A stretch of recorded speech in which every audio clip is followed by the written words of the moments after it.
ఈరోజు చింతపండు పులిహోర చేద్దాము. నూనె వేసుకోవాలి, శనక్కాయ విత్తనాలు, శనగపప్పు కొంచెం వేగాలి. వేగిన తర్వాత ఉల్లిపాయలు,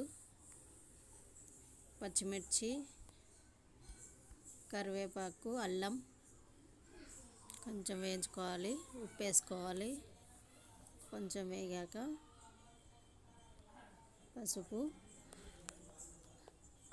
వేసి కొంచెం వేయించాలి.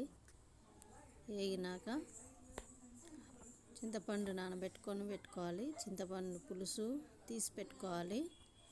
ఇప్పుడు చింతపండు పులుసు కూడా దాంట్లో పోసుకొని ఉడకనివ్వాలి. దాన్ని ఉడికిన తర్వాత అయిందండి. అన్నం కలిపేసేసుకోవాలి.